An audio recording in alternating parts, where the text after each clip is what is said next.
दावत इस्लामी के मदनी चैनल का मकबूल सिलसिला फैज़ान सहरी, जिसमें निगरान मरकजी मजलिस शूरा हजरत मौलाना अबू हामिद हाजी मोहम्मद इमरान अत्तारी मुद्दा जिल्लुहुल आली ने मदनी फूल दिए। इस सिलसिले में आपके हमरा रुकने शूरा भी मौजूद थे।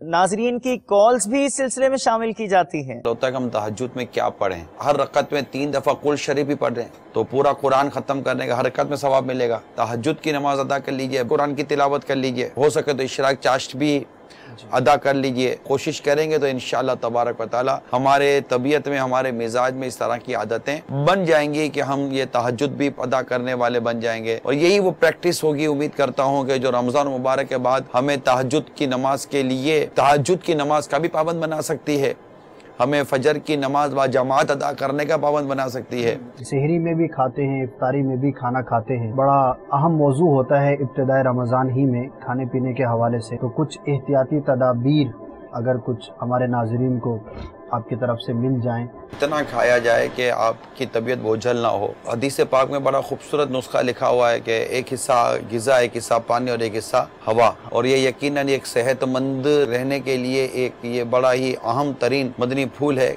इतना पेट भर कर खा लेंगे फिर तबीयत में भी बोझलपन आ जाए, नमाज मुश्किल हो जाए, मैदे में भी फिर खराबियां पैदा होती हैं, फिर पूरा दिन आपको यूँ गुजरता है। तो एहतियात करनी चाहिए मेरा मशवरा। काफ़ी इलाकों के अंदर जो है वो खासकर गर्मी का मौसम है, दिन भी तवील है, अब रोज़े का वक्त पास होना थोड़ा मुश्किल हो जाता है। इस हवाले से कुछ मदनी फूल इरशाद फरमाएं। कुरान की तिलावत से ज़्यादा ठंडी हवाओं के झोंके कहाँ से आएंगे। अब वो देखते होंगे कि ये सुबह के वक्त हवा चल रही होती है, पत्ते और टहनियाँ हिल रही होती हैं। आपने देखा होगा कि जब बंदा तिलावत कर रहा होता है ना, मतलब कि यूँ झूम रहा होता है, ये यूँ समझिए कि एक रहमत की ठंडी हवाओं के झोंके चल रहे होते हैं जो उसे झुमा रहे होते हैं। अब ये तो एक तबीयत की खराबी है कि जिसका कुरान पाक पढ़ने में दिल नहीं लगता। ऐसा ना किया जाए कि आप अपने वक्त को गुनाहों में पास करें, बल्कि अपने वक्त को गुजारने के लिए यकीनन कुरान पाक की तिलावत करनी चाहिए और दीगर मुताले की किताबें अपने पास रख लीजिए। वरना शाम से मदनी चैनल के सामने बैठ जाइए। हमारा तकरीबन 1-1.5 बजे से मदनी चैनल की नशरियात हमारी बराह रास्त हो रही हैं। बल्कि मैं तो हाथ जोड़कर मेरे मदनी चैनल के नाजरीन से ये मदनी इल्तिजा करूंगा कि बराह करम बदनिगाही करके अपने वक्त को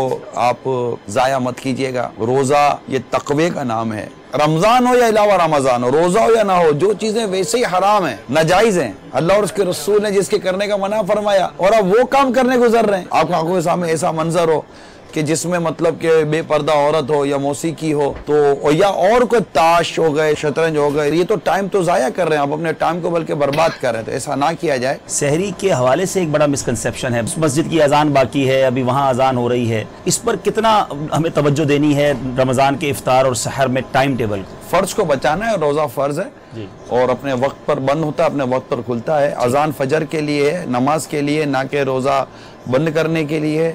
और गुरूब आफ्ताब मगरिब के वक्त की अजान ये नमाज मगरिब के लिए, ना कि ये इफ्तार करने के लिए। सही। रोज़ा बंद होता है वक्त पर, रोज़ा खुलता है वक्त पर।